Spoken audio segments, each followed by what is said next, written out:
करे कमाल। चूड़ के छनक पायल के झंकार, हमरा छाती में उठे सनसनहार। तोहरे हंसी पर जिएला संसार, सन जादू करे ना देखल हम आज तक यार। धीरे से आई बस पास से हमरे, दिलवा मानना अब कैसे संभरे। एक बेर देखी फिर आगी लगावे, तोहरे अदा से मनवा डोलावे।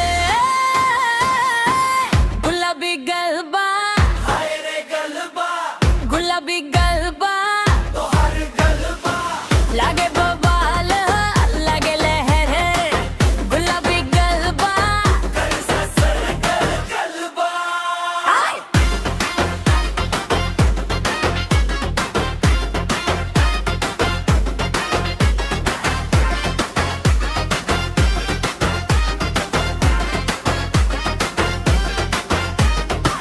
हाथ में मेहंदी माथा पर नूर, तोहरे जैसन रूप होखे कहवा दूर।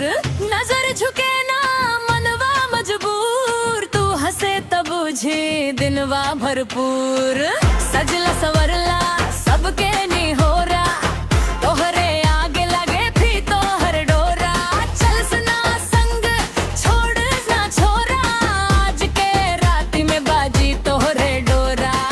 धीरे से आई बस पास से हमरे, दिलवा मानना अब कैसे संभरे।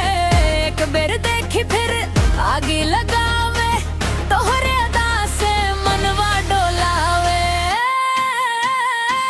गुलाबी गलबा, हाय रे गलबा, गुलाबी गलबा, तोहर गलबा, लागे बवाल लागे लहर।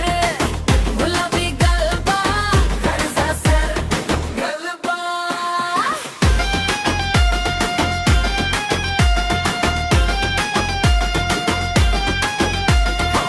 आँखियाँ के इशारा लूटे बाजार, तोहरे सिवा हमके ना देखे संसार।